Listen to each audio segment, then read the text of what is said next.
Thank you.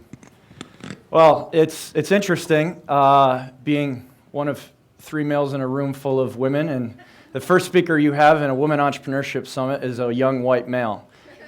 That normally doesn't make a lot of sense, but I hope over the course of the next 12 minutes you'll give me an opportunity to prove to all of you why I am here up on stage. So, what I am obsessed by is the fact that this top-down, monopolistic, beat-on-your-chest, efficiency-driven economy is the way in which the future is. But it's really not. That's what corporations want you to think. That's what venture capitalists want you to think. I'm obsessed with the fact that everything that is mostly promoted here in Silicon Valley is actually the complete opposite. Because I've been all over the world. My last company, called Entrepreneur Week, I scaled to 4 continents within 2 years from scratch, having never built an event company. I met women just like all of you in this room who came from every continent. We scaled to Chile, Brazil, Greece, all over the world.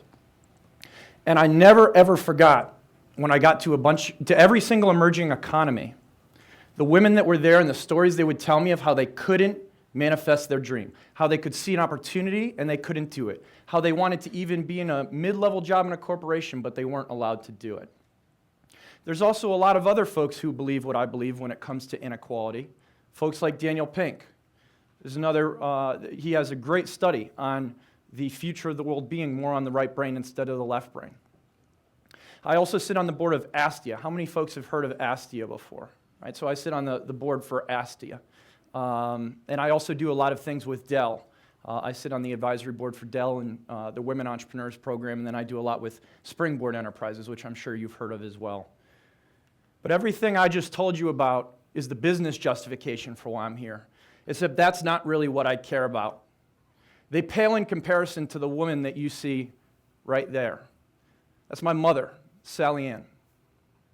And this picture was taken the year my mom got turned down 3 times in a row for an assistant vice president's job at Travelers.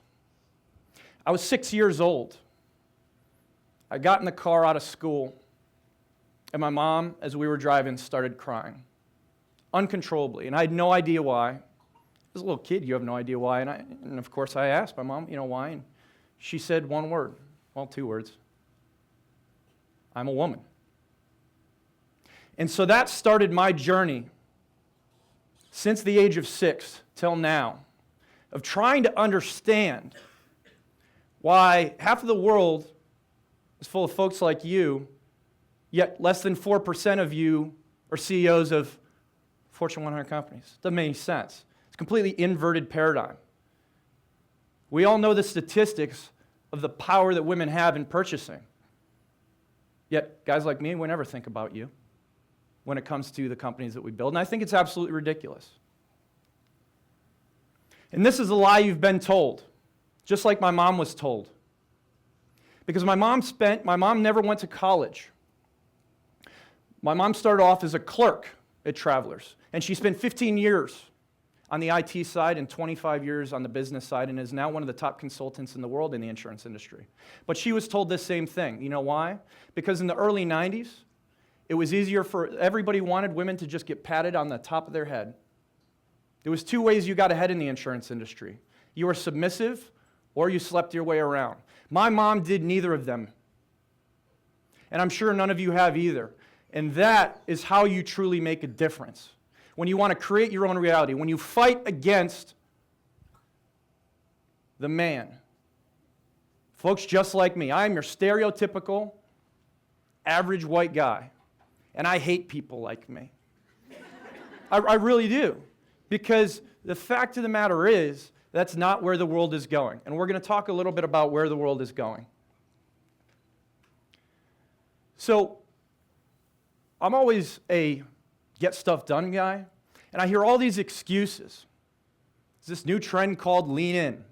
Don't know how to show up to the boardroom. Need to ask for permission. I think it's ridiculous. Because how is that helpful? How is that inspiring to women like yourselves? How does that give you a framework to change the paradigms that you see that don't make sense. It doesn't.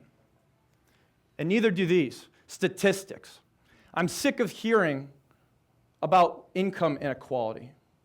I'm sick of hearing about unemployment. I'm sick of hearing about board roles. You know why? Because statistics look in the past. And the future of the world is not what the past is like. These big corporations, this male-driven society. It's not. So when you look in the past, I don't understand how you can be looking at the future. You can't.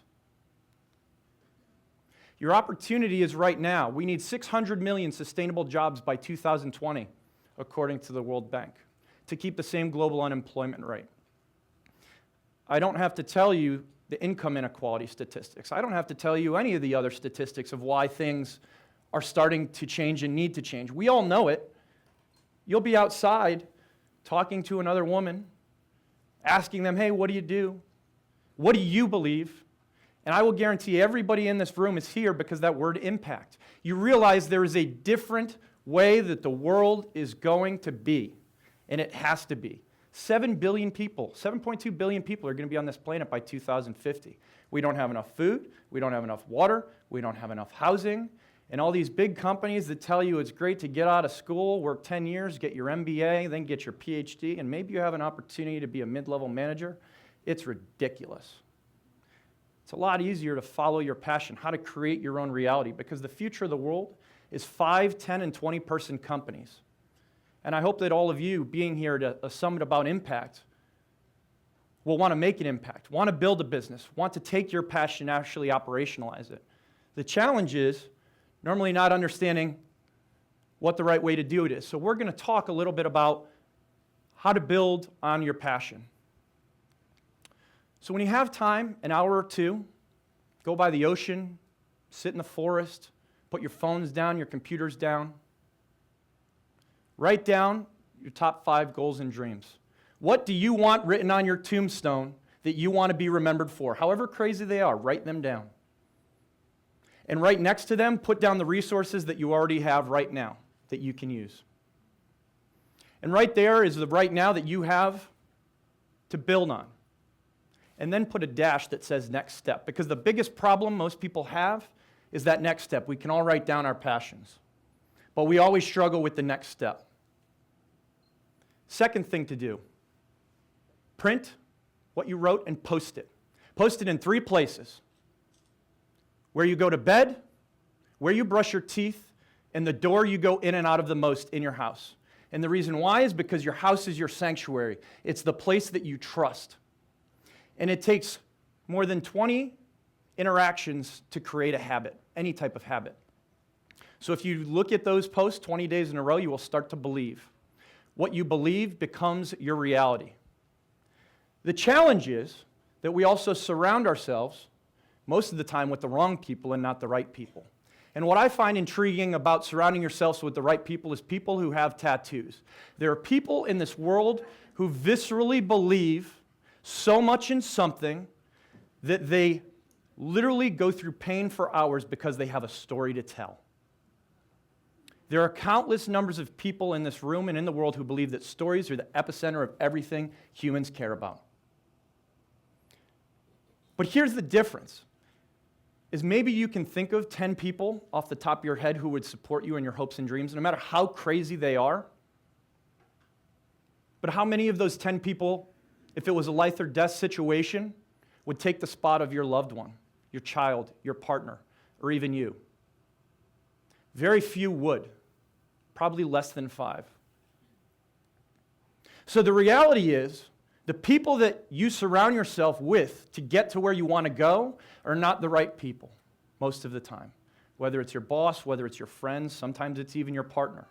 You need a supportive environment to follow your dreams because it takes a lot of energy and the world thinks you already can't do it. And I think that's ridiculous too. And that's why you need to start with why. Because people don't buy what you do or how you do it. They buy why you do it. What's your passion? What's your purpose? What's your cause? And what's your belief? When you talk from a why-centered communication, it's very simple. People either believe what you believe or they don't. So it's a really easy mechanism. Even when you're outside today or when you're outside at work, talk about what you believe and why. Don't talk about what you do. I'm a manager. I do marketing. I'm a consultant. You're not a consultant. You believe in something. You believe in helping make a difference. Talk from that perspective, because that is how you build a tribe. And a tribe is what's scalable. And without a tribe, changing the way in which these paradigms are right now is not going to happen, because it can't. You can't do it by yourself. So we've talked about how to get to your passion. We've talked about who you should surround yourself with, and we've talked about how you should communicate. But we haven't talked about, if the future of the world really is these 5, 10, and 20-person businesses, how can you build a business that manifests all of those things? How can you make sure that there's an opportunity that you can still provide for your family, or not just fall off the beaten path? These are the 5 principles that I believe make the difference when you start a company. Because most of the time, in just about every case I've seen around the world, the biggest problem in a company is not anything to do with tactics. It has nothing to do with skills. It has to do with the thing between your 2 ears, your brain. So if you want to get it done, you need to foster an open environment where communication is key, where people do what's in the best interest of the company. Because the last thing you want is people who have an agenda. That's how big companies go bankrupt. So have a zero tolerance policy for folks who don't believe what you believe, and that's why you post your manifesto right as people walk in the door of your company. Because they either believe or they don't. They're either inspired by you and your vision or they're not. It's a very easy, self-selecting HR process. Be values-based. Hire for and retain employees who only have the same values as you. There are 2 great tests out there that I recommend every single one of you uses for every single person in your company, whether it's a co-founder or an employee. It is called the Kolbe A-type test and the Strength Finder 2.0. Those 2 tests together will ensure that the people you have around you are the right people for the right reasons. Create a culture of listening. We love to hear, but we very rarely listen. Implement a true open-door policy. Any woman who is in this audience that has been in business for more than 15 years knows exactly what I'm talking about, because HR is there for the company. They are not there for their employees. They're there to protect the interests of the company. And the minute you are a whistleblower, the minute you say anything, the minute you mention a statistic or that you feel awkward because right now it's this male-driven culture in most of these companies, the people above you are on a witch hunt to find you because you're the tattletale. You're not a tattletale at all. You see what should change and why. And that's why I hope that you will create your own reality. The challenge is a lot of times we don't know what's on the other side of the door, or we don't know what's on the other side of when you jump in the hole. Right? We get so caught up in, I know what I want to do, I see where I have to go, but I don't know what's on the other side. It's really simple, ladies. Sit down, think about what you have and what you're going to need. Strap it on your back and jump in. Because there's no better time than now. There's no better time to manifest your dream, follow your passion, than right now. The world's going to tell you, don't jump in. You can't do that. That's scary. What's the worst thing that's going to happen to you if you jump in? Fail.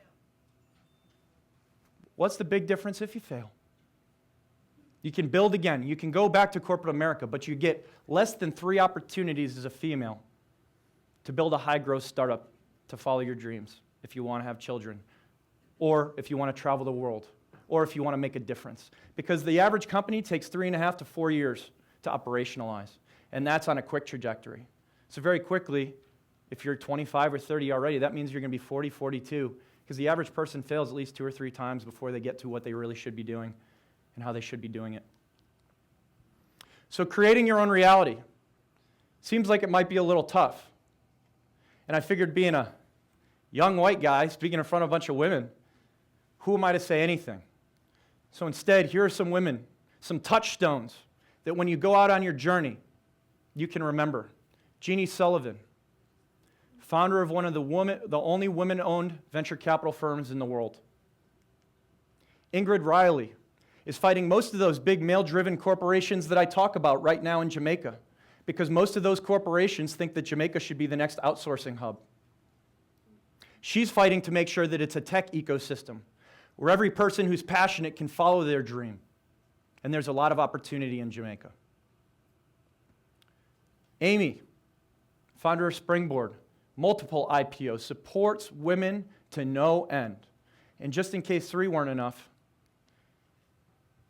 Liz Hubert lives in New York.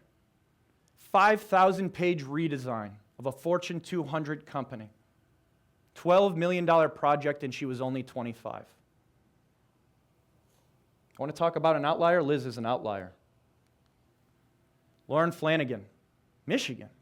Invests in companies out of Michigan. She's got a company that invests in green energy. So the opportunity is yours, ladies.